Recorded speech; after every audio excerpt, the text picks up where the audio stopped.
Apologética, puntos sensibles de nuestra fe. Amigos de Comunidad María Mediadora y todos los que nos siguen a través de esta señal de televisión, reciban un cordial saludo y sean bienvenidos a esta nueva entrega de nuestro seminario Apologética, puntos sensibles de nuestra fe católica. Queremos invitarlos para que el texto de este y otros seminarios y enseñanzas puedan adquirirlo a través de nuestra página web en la librería de la Comunidad María Mediadora y en nuestras distintas sedes. El día de hoy vamos a empezar a tratar un tema ciertamente delicado, difícil y que debe ser el punto de partida de nuestro estudio de la apologética, el cual es la existencia de Dios. Vamos a hablar un poco acerca de esta relación que hay entre Dios y la ciencia, la cual muchas veces ha sido presentada como una relación imposible e inexistente, o en casos algunos también como una relación perjudicial. Vamos a darnos cuenta cómo no hay tal y cómo el espíritu de la ciencia y el espíritu de nuestra fe de ninguna manera son incompatibles. Quiero invitarlos a que entremos en materia leyendo la palabra de Dios en el capítulo 1, versículos 20 a 23 de la carta de San Pablo a los Romanos. Dice: porque lo invisible de Dios desde la creación del mundo se deja ver a la inteligencia a través de sus obras, su poder eterno y su divinidad, de forma que son inexcusables, porque habiendo conocido a Dios, no le glorificaron como a Dios ni le dieron gracias. Antes bien, se ofuscaron en sus razonamientos y en su insensato corazón se entenebreció. Jactándose de sabios, se volvieron necios y cambiaron la gloria del Dios incorruptible por una representación en forma de hombre corruptible. Vemos cómo desde el principio de los tiempos la razón natural ha impulsado al hombre a creer en la existencia de un ser superior. Con mayor o menor nivel de elaboración, siempre ha existido en los seres humanos la idea de un ser superior, de un único principio y origen de todo cuanto existe. En distintas culturas a lo largo de la historia encontramos que siempre el ser humano ha tratado de identificarse, de comunicarse con ese ser superior y de rendirle culto y homenaje. Sin embargo, con el transcurso del tiempo empezaron a presentarse pensadores que se oponían a la fe en Dios y empezaron a tratar de explicar todos los fenómenos naturales y el transcurrir de la historia y de la vida humana desde un punto de vista racional. Es así como surgió el ateísmo, palabra que etimológicamente significa sin Dios. Actualmente encontramos que muchas personas se declaran ateas. Podemos hablar de algunos ateos prácticos, que son personas que en la realidad viven como si Dios no existiera, como si no les importara mucho. Y también podemos hablar de ateos teóricos, que son aquellos que tratan de fundamentar su posición desde la filosofía, desde la ciencia. Entre estos argumentos encontramos, o se nos hace muy conocido, estos ateos de origen marxista tienen como frase fundamental muy recordada aquella de que la religión es el opio del pueblo. Proponen que la afirmación de Dios sería la negación del hombre y que ésta conduciría a la alienación y esclavización del ser humano. Por lo tanto, hay que suprimir a Dios para que el ser humano pueda llegar a su plena realización e identidad.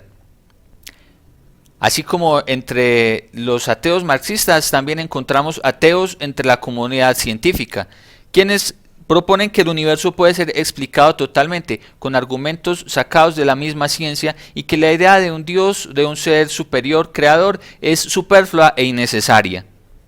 Dicen que la religión es un obstáculo para el desarrollo de la ciencia y en último grado, si no se atreven a condenar la existencia de Dios, reconocen por lo menos la imposibilidad de demostrar su existencia o su inexistencia. Pero al respecto creen que es tan imposible de demostrar como demostrar la existencia de hadas o duendes. Lo cierto es que en la práctica, en el desarrollo de la historia, podemos darnos cuenta hacia dónde nos ha llevado estas ideologías ateas. Nos han llevado a un totalitarismo que destruye la dignidad humana en contra de la pretendida liberación y plenitud que pretendían lograr.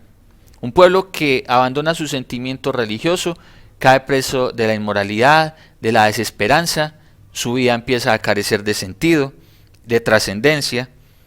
En cambio, la vida de los creyentes trae en sí profunda riqueza y nuestra fe nos permite enriquecernos a nosotros mismos y a nuestra sociedad, mientras nuestra relación con Dios se cultiva. Podemos darnos cuenta que en realidad la fe, en lugar de alienar al ser humano, lo dignifica y lo libera y lo conduce a su plena realización. Podemos encontrar en el documento Gaudium et Spes, en el número 21, cómo la Iglesia defiende que el reconocimiento de Dios no se opone de ninguna manera a la dignidad del hombre, porque de nuestro Dios creador recibimos esa libertad e inteligencia que constituyen un ser libre en la sociedad. Pero sobre todo somos llamados como hijos a esa comunión con Dios y a participar de su felicidad. Nuestra esperanza en la fe de ninguna manera disminuye la importancia de nuestros deberes terrenales. En cambio, cuando falta el fundamento divino y la esperanza de la vida eterna, nuestra dignidad de seres humanos queda gravemente dañada. Porque la sola ciencia no puede establecer respuesta a las preguntas fundamentales del ser humano: la vida, la muerte, la culpa, el dolor, la injusticia. ¿De qué manera podrían recibir una respuesta? Hay muchas inquietudes a las que la ciencia no es capaz de dar plena explicación. Por eso, ni la fe ni la ciencia son en realidad incompatibles, como vamos a ver a continuación. Antes de esto, cabe que reflexionemos un momento en por qué tanto esfuerzo en negar a Dios, por qué tanto interés en pretender negar la existencia de Dios. La idea de Dios incomoda al hombre actual claramente, porque éste quiere sentirse superior, independiente, autosuficiente. Nuestra sociedad actual pretende que el ser humano llegue a sentirse libre, sin necesidad muchas veces de otro ser humano. Quiere llevarlo a su propia realización de una manera individualista, egocéntrica, en medio de una cultura hedonista que solo busca la satisfacción de los placeres carnales, de el ansia de poder, de dinero, y todas estas cosas nos llevan a un sinsentido, lejos de la presencia de Dios. Cualquier parecido con el primitivo y satánico plan de destruir el plan de Dios para la humanidad no es una coincidencia. Al enaltecer el egoísmo del hombre, se busca que éste desconozca su necesidad y su dependencia de Dios. Al contrario de lo que propone el ateo, nos damos cuenta que nuestro intelecto busca de modo natural un ser superior, una explicación para todos los fenómenos de la naturaleza y para nuestra misma existencia. Vamos a ver de qué manera podemos llegar con argumentos lógicos y razonables a demostrar la existencia de Dios. Empecemos revisando un poco la historia de nuestra iglesia en sus primeros años. La predicación cristiana empezó a difundirse en Europa primeramente a través de Grecia. En su segundo viaje, San Pablo llegó a distintas ciudades griegas predicando el Evangelio hasta que llegó a Atenas, texto que podemos encontrar en el capítulo 17 del libro de los Hechos de los Apóstoles. Cuando Pablo se reunió en el Areópago con distintas personalidades de Grecia y empezó a exponerles nuestra fe cristiana.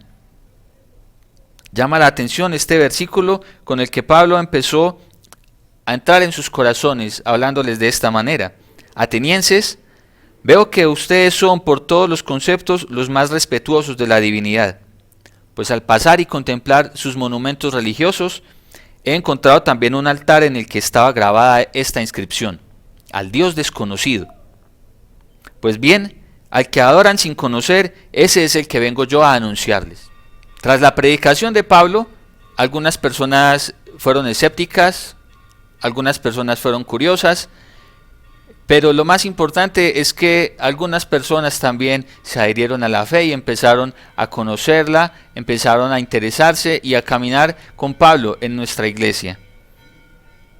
Entre estos recordamos en el libro de los Hechos de los Apóstoles a Dionisio Areopagita, que es un personaje frecuentemente mencionado entre los primeros años de nuestra iglesia en distintos textos, en distintas enseñanzas.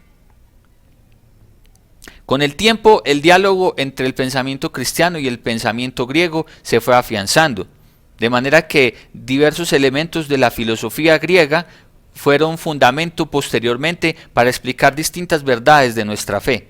No significa esto de ninguna manera que la fe se haya contaminado por la filosofía.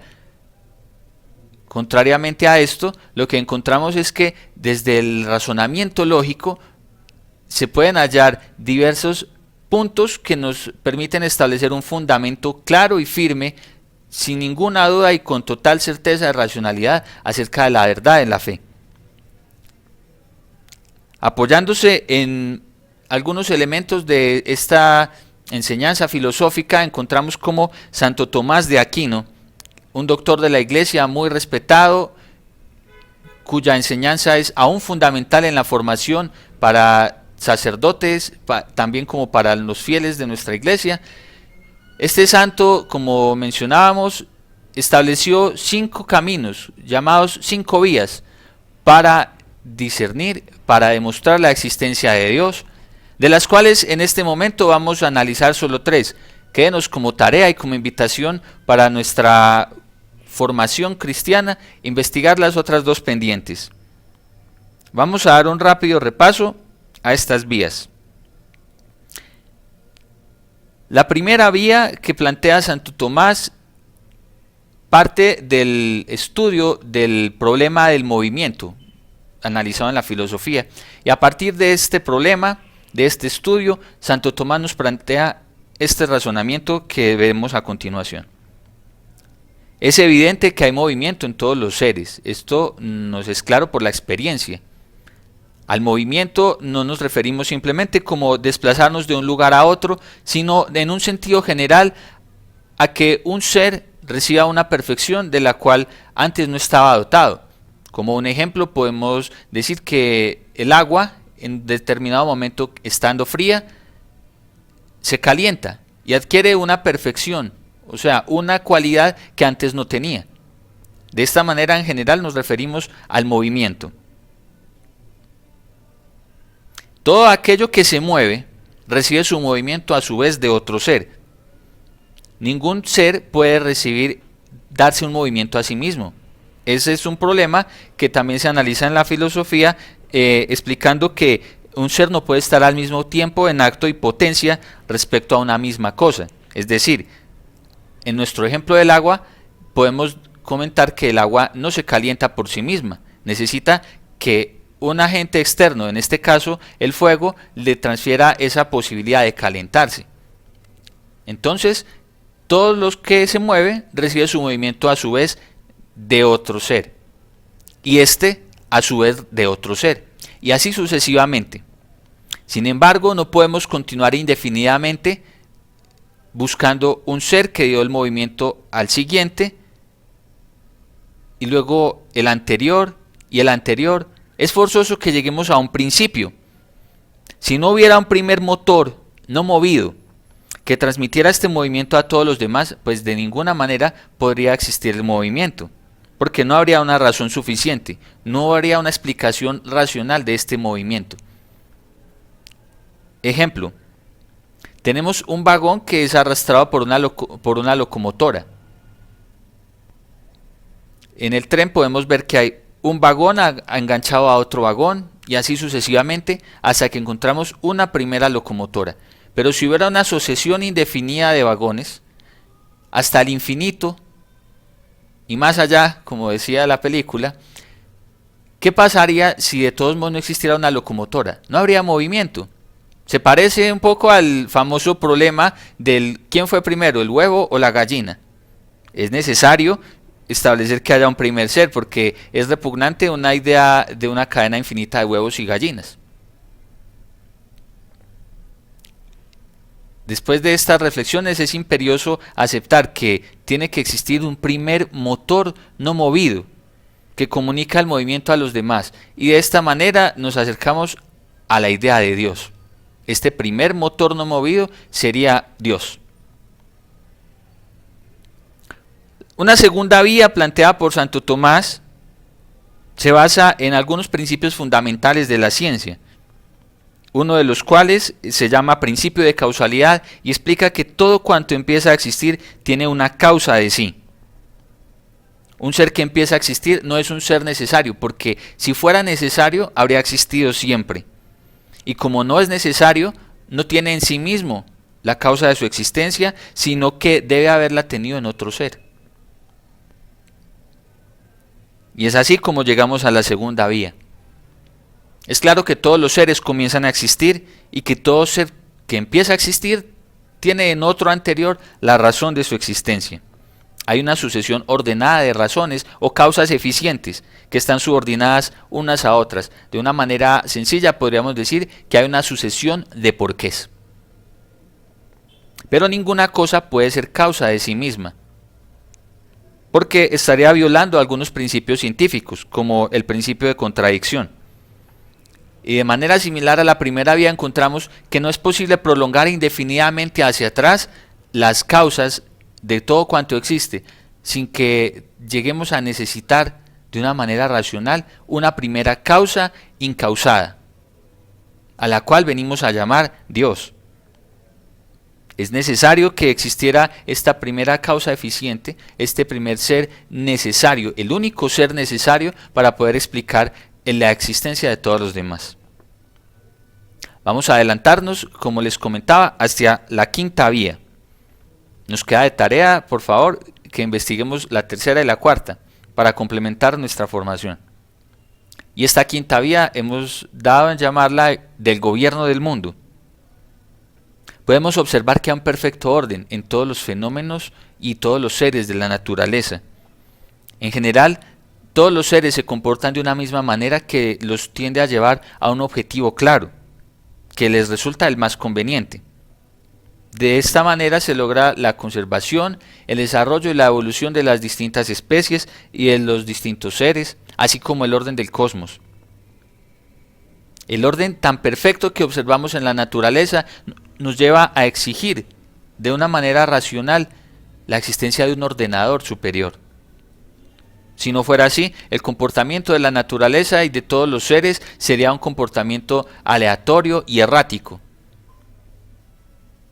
Ahora, hay seres que carecen de conocimiento y de esta manera no podrían darse a sí mismos la explicación, la indicación de a qué fin deben tender.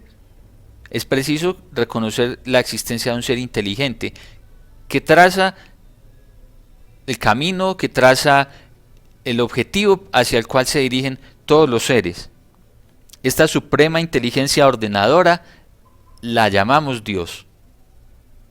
Es imposible aceptar la idea de un orden tan complejo y tan perfecto como el que existe en el universo desde hace miles de millones de años sin que exista una inteligencia infinitamente superior, capaz de dar un orden y una planeación tan perfecta a cada fenómeno, a cada ser, a cada individuo que existe.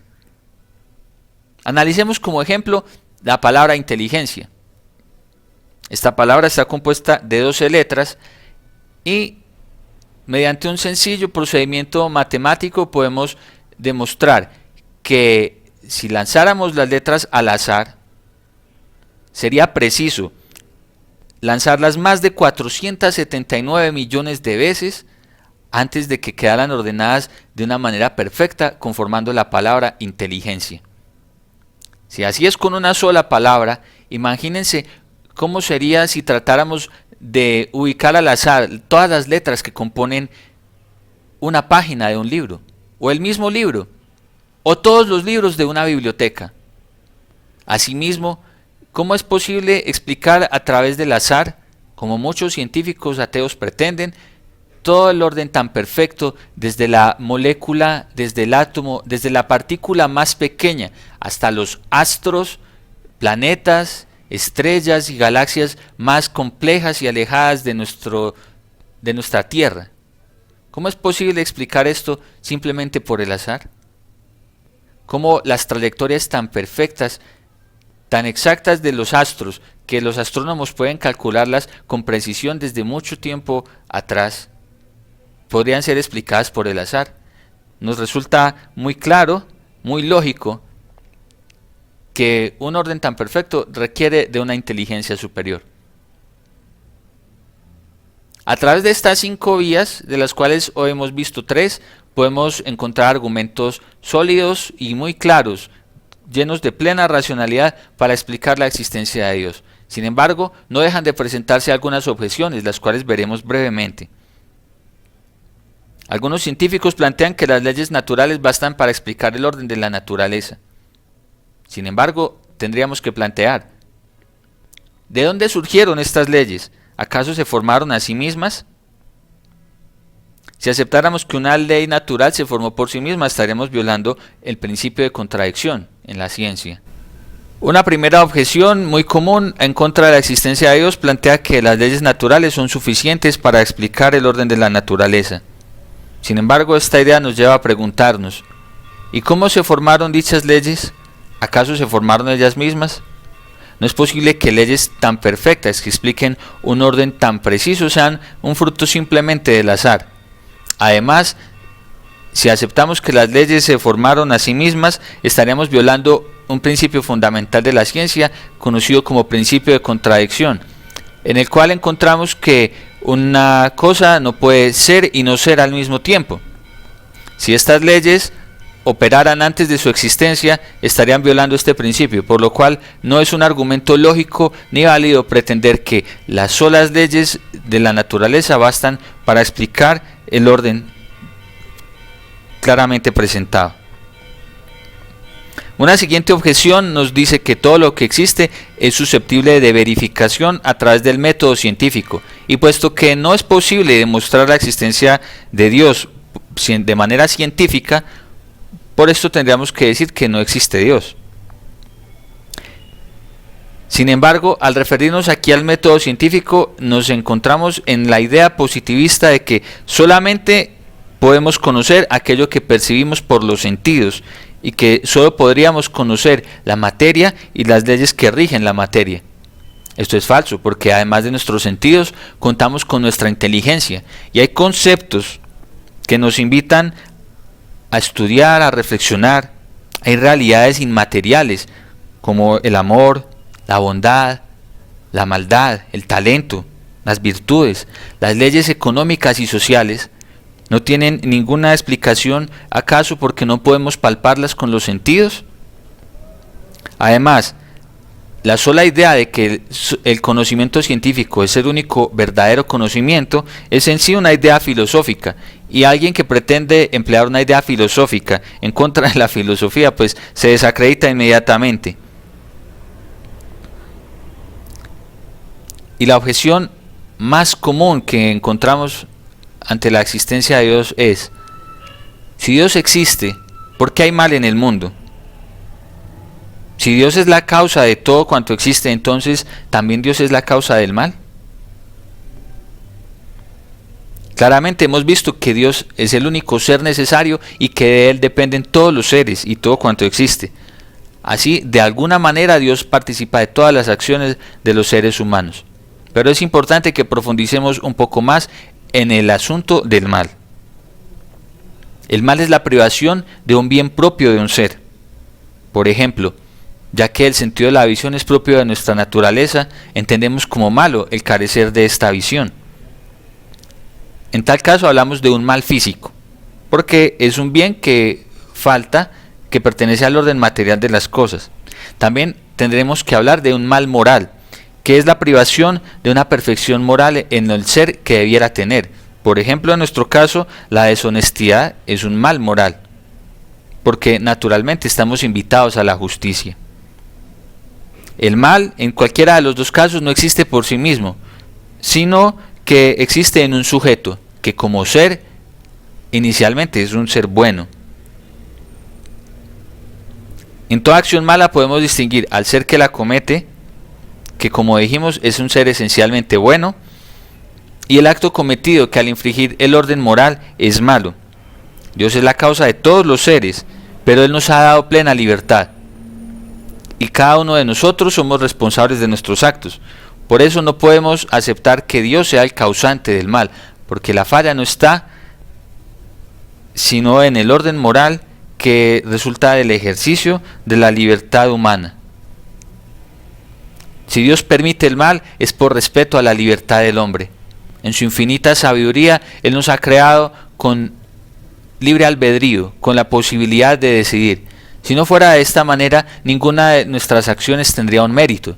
Si no fuéramos capaces de odiar, tampoco seríamos capaces de amar. Seríamos poco más que marionetas. Esta es la razón por la cual Dios tolera la existencia del mal, y también porque en ocasiones puede contribuir a algún bien superior.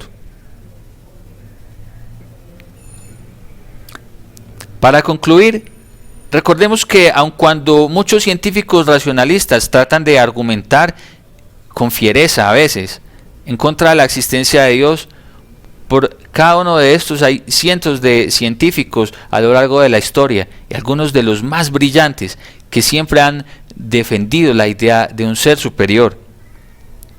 Este mito comúnmente difundido de que la religión corrompe el trabajo científico porque enseña a no cambiar de opinión y a no desear el conocimiento de nuevas cosas es un mito totalmente infundado.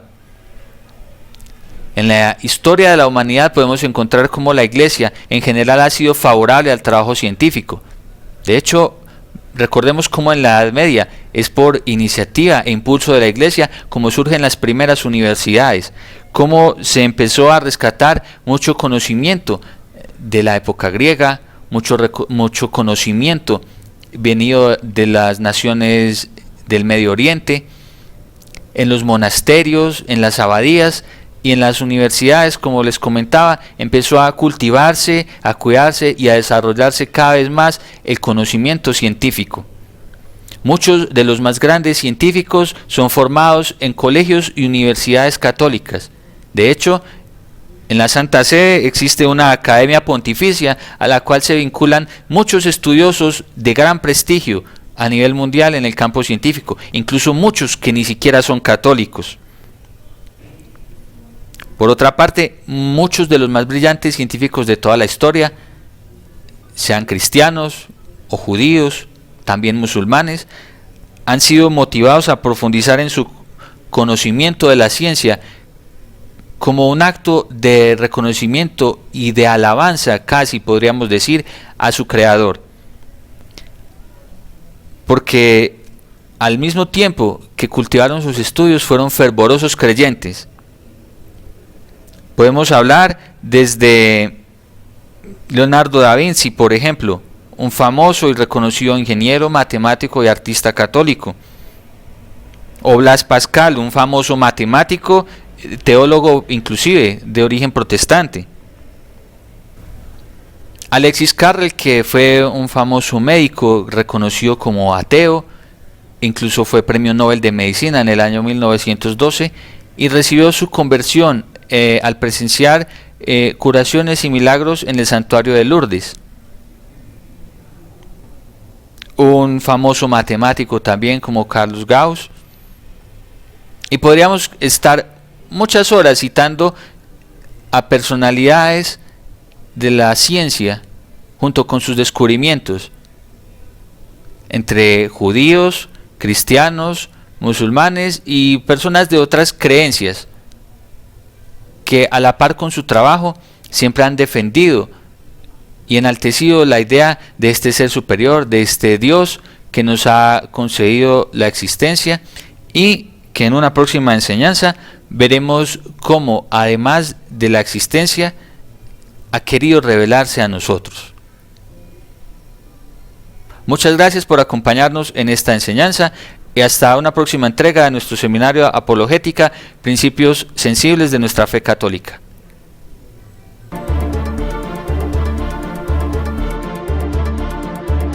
Apologética, puntos sensibles de nuestra fe.